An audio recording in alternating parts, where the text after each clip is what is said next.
Congratulations, you are the President of the United States. Somehow, some way, you took the oath, right hand on the Bible, and now you're the most powerful person on the planet. You command the largest military in human history.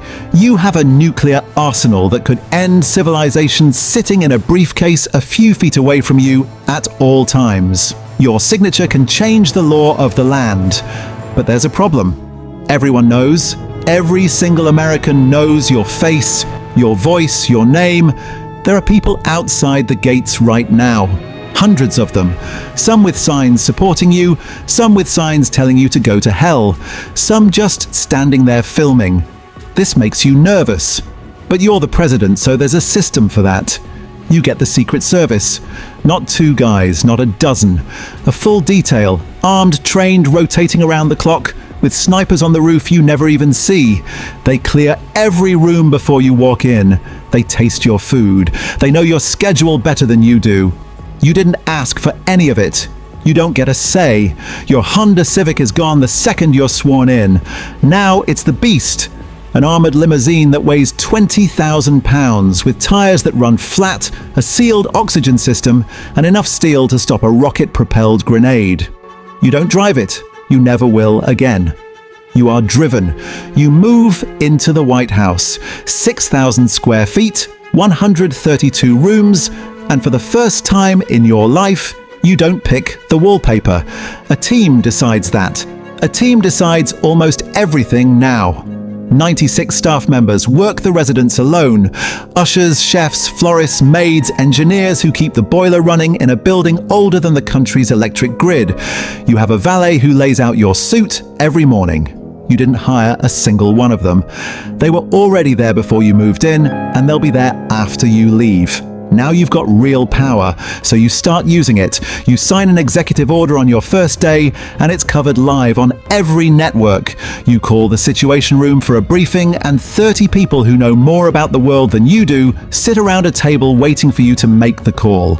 You fly on Air Force One, a 747 with your own bedroom, a medical suite, and enough electronic countermeasures to survive things you'll never be told about. It costs about $200,000 an hour just to keep it in the air. Nobody warns you about that part. Nobody warns you about most of it. And here's the thing, nobody tells you at the inauguration. The presidency doesn't run on your time. It runs on its own. The economy moves whether you're awake or asleep. Wars don't pause for your lunch. You wake up every single morning already behind on decisions that were made about you overnight. A crisis in another time zone, a market that dipped before you had coffee, a headline written about a sentence you don't even remember saying. You want a burger, just a burger from the place you used to go before all this. Your advance team needs 72 hours notice.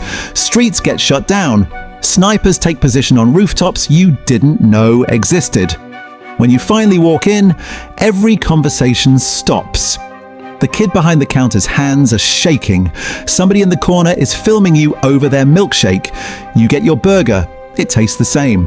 Everything else is different, so you stop going. You don't want to shut down a city block for a burger. But there's real good you can do with this job. Real good.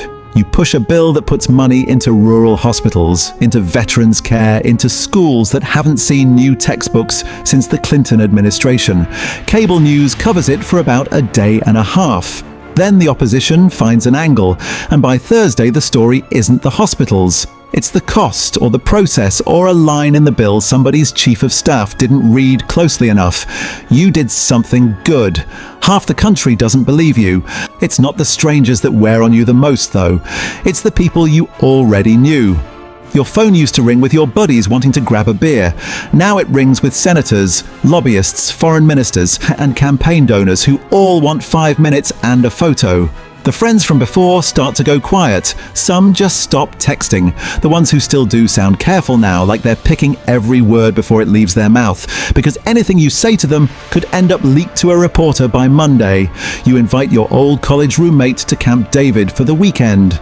He says yes before you even finish the sentence. When he gets there, he agrees with everything. Compliments the food, the cabin, the view, laughs at jokes that used to make him roll his eyes. He used to argue with you about everything. Politics, sports, who was paying for dinner. That was the whole friendship. Now he just nods. Then the investigations start. Not one. Several all at once running in parallel. A congressional committee here, a special counsel there, an inspector general digging through emails from before you even took office. Most of it goes nowhere. Your legal team tells you that.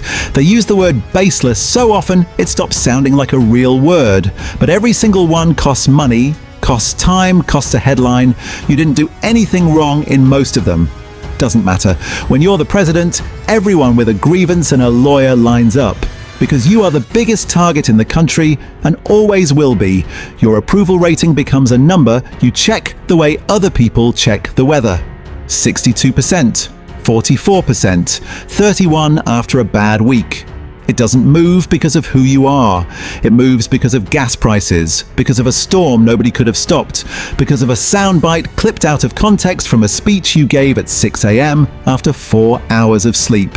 You start to understand that the job isn't really about being good at it. It's about surviving the version of you that gets built on television every night, a version you don't recognize and can't correct. Then it happens. You meet someone. Sharp, funny, doesn't bring up the office once. You see them again.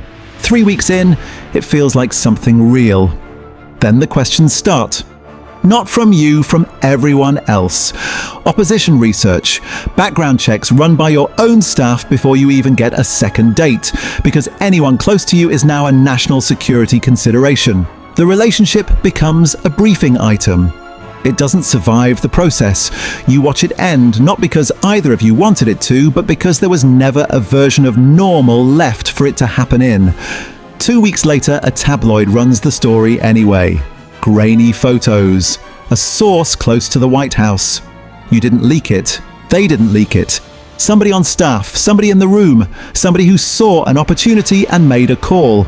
Now a private citizen's face is on every front page in the country because they had dinner with you once. You can't undo that with a press statement. You try anyway. It doesn't work. Old friends start selling stories too. A joke from a fraternity party in 2003, stripped of context, becomes a chyron on cable news by dinner time.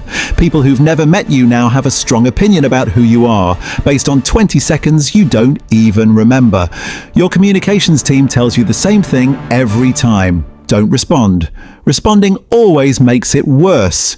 So you sit in the Oval Office at the desk that's seen every president since Kennedy asked for it, and you watch strangers argue about your character on split-screen cable panels.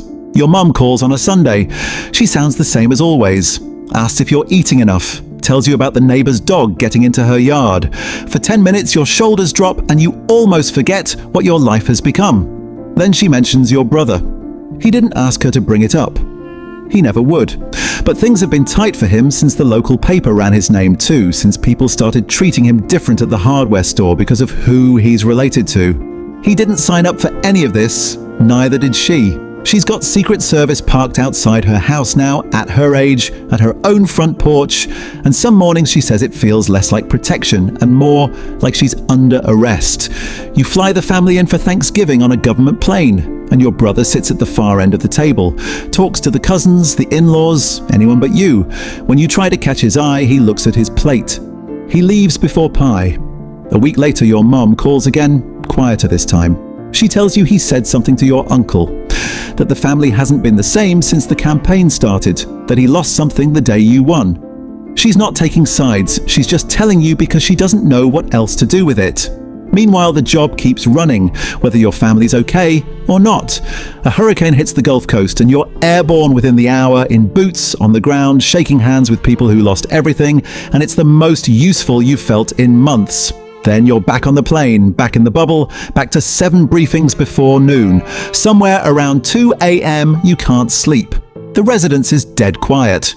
You walk the halls in your socks past portraits of 39 men who stood exactly where you're standing now, all of them a little older by the time they left than when they came in. A Marine guard at the end of the hall straightens up when he sees you, even at 2 a.m., even though you told him 100 times he doesn't have to.